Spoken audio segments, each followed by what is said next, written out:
Hey you guys, thank you for watching and listening to the UltraPerform Show.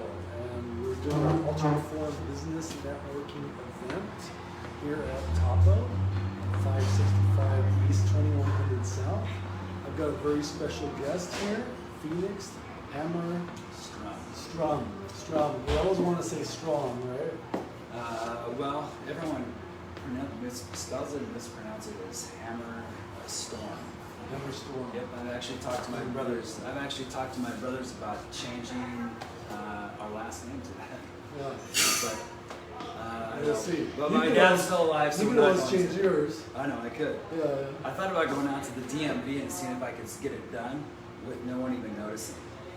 Because it's a typo all the time. No, don't do that. Don't do that. Because I had this whole name change thing. It took me 3 years to get my ID. I had like 7 temporary ones. I lost a relationship over it. Don't do it. I don't go legally and change my name. Okay. Because years ago it wasn't a big deal like you're thinking. Yeah. It's a big deal now. Yeah, I'm sure. Because of terrorism and all that Yeah, stuff. Phoenix is going to be talking about your creative expression. Why is that so important and what you can do with it. And here he is. And talk a little bit about what you do. Sure. Keep it close. Okay. I've been a professional artist for the last 19 years. I guess I started as a commercial paint contractor, and because I didn't know what else to do, I was bored off my butt in the corporate world, and I had to do something creatively with my hands. And creativity is my whole life. And I want to talk about creative expression, and I want to start by saying that when I talk to people, there's always one thing that I'm always listening for.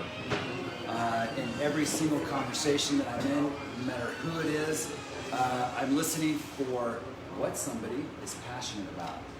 And if I can't get there and they start doing the wound story and they start telling me the things that are going to lose me in a conversation, I will always ask them, so, what do you do for creativity? And see if I can bring up the conversation, because if anyone's talking about creativity, I'm going to be interested. If you talk about, the bummer job you have, or the relationship that's bumming you out or not working for you, you're probably going to lose me in a conversation, and I'm not going to be listening. And I love listening to people, and I love hearing about people's creativity. I remember going to order some paint sometime, and I got to talk to the lady behind the counter there at the paint store, and found out that she did crocheting. Every time I come in, I talk to her about crocheting. Now, I don't know a damn thing about crochet, not even a single thing. But every time I come in, I'd sit and talk to her and ask her questions, and eventually she got to know me because I'd ask so many questions about crochet. And I remember my nephew one time asking me, how do you be cool? How do you be cool? You listen well, and you ask questions to people. And they're always going to think that you are a very interesting person, even though you're the one asking questions.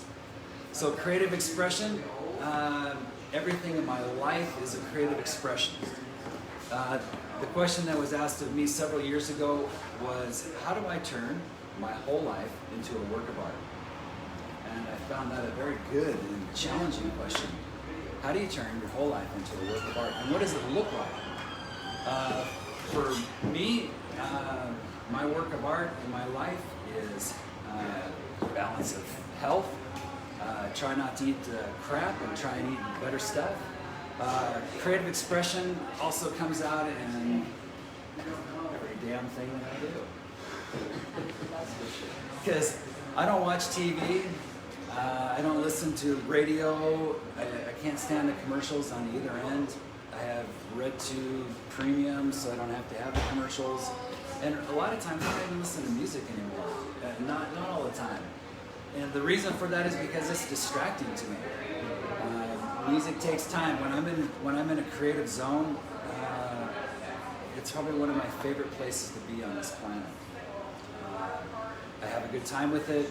I'm relaxed. I could be having just a crappy day, and you get me spending 20 minutes painting something, I'm gonna be way better. Would you agree? For sure.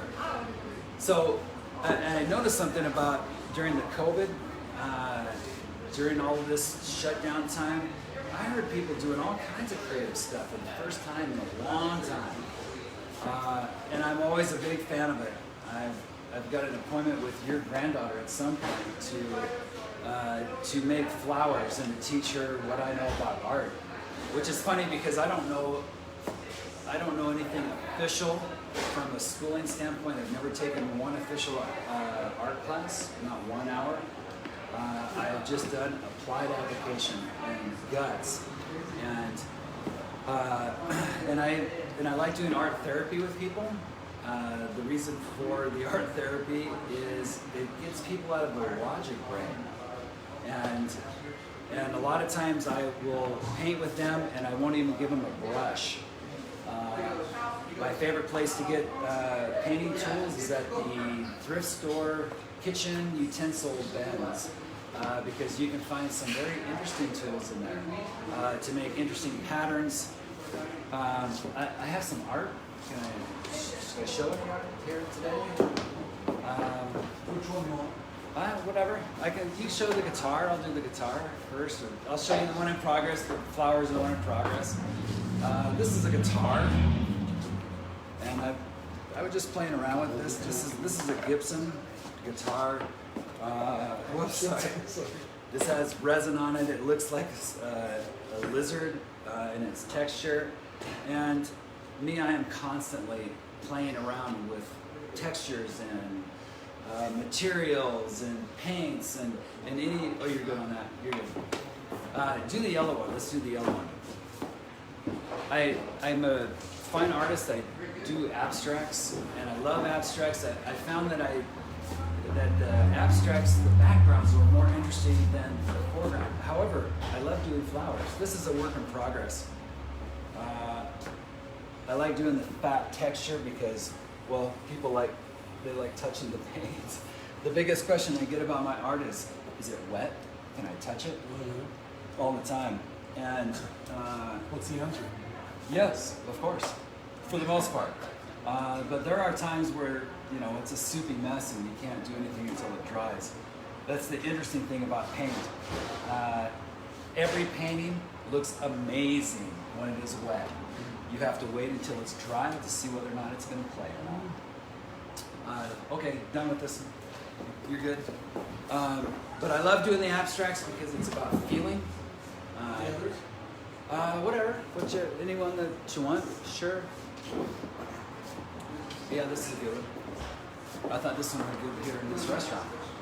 Yeah, I like it. So I picked it up. What is it called? I haven't even titled this one yet. My friend, I paint so often and so much that I haven't even gotten around to titling probably half my paintings, but I do have a lot of inventory. It looks like the sun to me. And creative expression, as an artist after COVID, you have to be creative about how you sell art. And if you don't have an online presence, you're probably not going to be selling very much art at this point. Interesting. Unless, of course, you have a good relationship with your designers. And yeah. Okay, thank you. What else about creative expression? How much longer do I have here? Creative expression can be in any form. It can be in writing, it can be in cooking, it can be more art. Yeah, I like this one too. I can't see the other one. This is my blue face still. I have bought a lot of blue paints this last year. Yeah, for sure. I don't know why. I've done orange and I've done red, but blues are in for me this year. I like blue. And the greens. But I would encourage people to be creative. And I find that a lot of people aren't, or they don't give themselves credit for being creative. But whatever your creative expression is, live it. Give it away. Enjoy it. It's going to help you relax. It's going to be a healthy place to channel one's energy, because quite frankly, it can be kind of negative nowadays. And the energy of the planet can be rather heavy. And art, cooking, writing, playing music, these are all things that lift the spirit and give us hope, give us joy, bring in beauty in people. Sewing, gardening, yeah. Hell, there's a million different interests that you can do. Shopping is a creative expression. Is it? I don't know if it is. If shopping is a creative expression, I guess it could be. But whatever you do,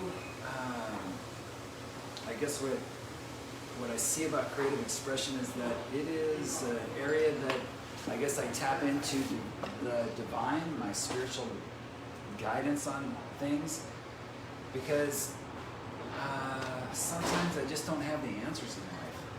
And I feel that creative expression allows us to flow, it allows us to work things out. And at least for me in the paint world, if I don't like something, I can just paint over it. And indeed I do. I have a lot of paintings. I had a painting last year that I finally sold that had 20 layers of paint, failures underneath it. And it sold. It was good. That was that epiphany piece that I sold. I don't know what else to say.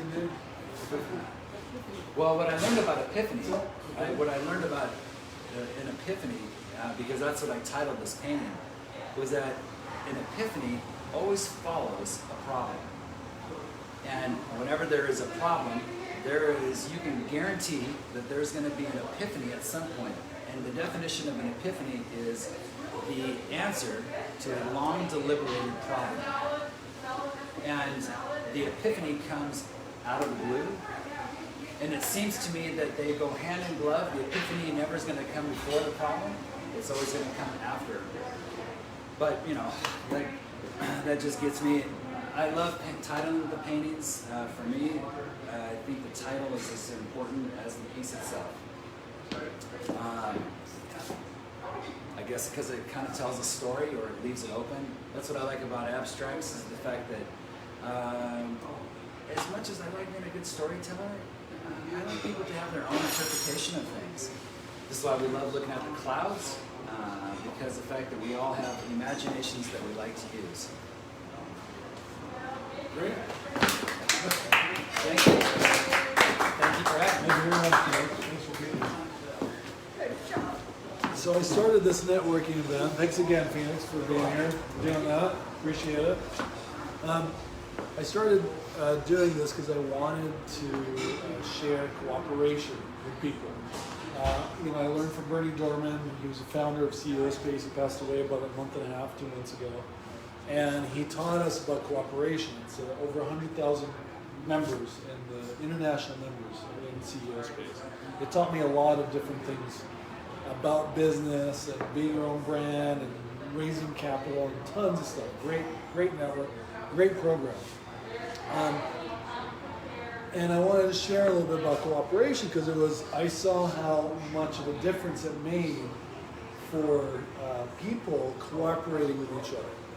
You cooperate with each other, things will grow exponentially and not competitive. When you're competitive, you take away from things. You're competing, it gives you some energy, some power, but you can grow like exponentially. You can. Phoenix is back. Now he has something to say. Well, I just want to say something on this because as a painter, as a musician, you can have 4 musicians in a room. Okay?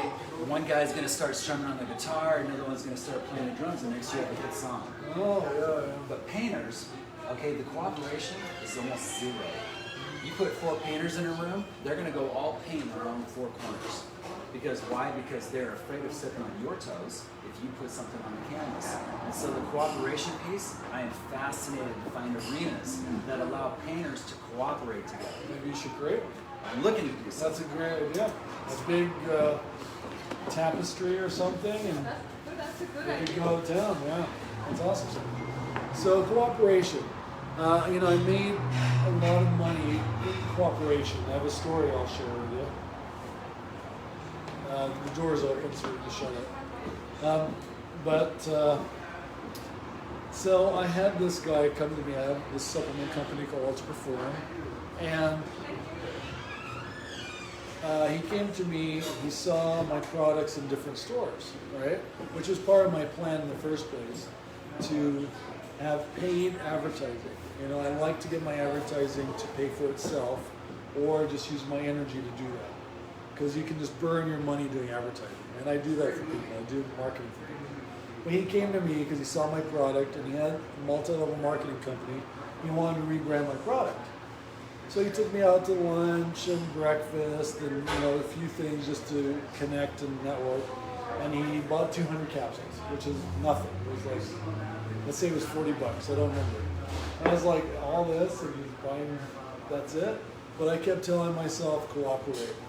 Just work with him, help him out. That's what you learned. Go with it, right? And so he bought some more here and there. You know, after like a year, he's been buying like little bits and pieces, just samples, right? Helped him with some artwork and such. And he started buying a little more, a few $100s worth of product, right? And he was rebranding the product, right, under his brand, which was fine, using my formulas, the little capsules. And then I was like, oh, I remember even being cocky, oh, this is a lot for you, right? And I just like, it was such arrogance. One of the ways I've worked on learning not to be arrogant, to, you know, be confident but not arrogant. Because arrogance and ego will get you somewhere, but it also has a limited time. At some point, it will expire and you will feel the pain of your arrogance and your ego. That's a side note. But I was arrogant. I'm like, oh, you know. But I still worked with him. I kept like setting aside my ego and saying, okay, cooperate. Well, and then he started buying like $1,000 worth, $1,500 worth. And he started buying more. Like it was like, oh, look, he's buying more. Well, that's good, great. When he got to the point, he bought every capsule I had in-house. And there was a similar product from a company I was getting the product from, a contract manufacturer, different formula, which I told him. And we just changed the ingredients on his label. And he bought all of that too. And he ended up being my biggest customer. And his biggest check he wrote me was $42,000. And I remember driving to the bank that day, woohoo! You know, I made it. And but he wrote me all sorts of checks from that, before or after that, $10,000, $20,000, $5,000, you know, various amounts. And I saw cooperation really work, and it really does work. You might not see exactly where the karma or the good intention come from, right? Because I could have cooperated with him and then something else came along, right? And I had 3 big deals happen that year which didn't happen, they didn't come through. 2 other deals. But I saw clearly that cooperating with this guy, not like being a pushover or extending yourself or anything, right? That's not what I'm talking about. Just cooperating and working with him, helping him grow, paid off for me also. So that's one of the intents I have for this business networking event. We will have this every other Thursday here at Tappo's right now.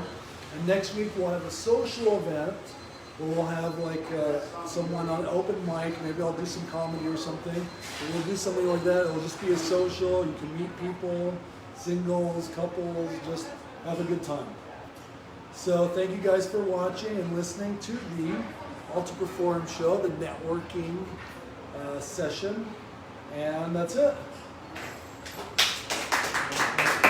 See you guys. Thanks.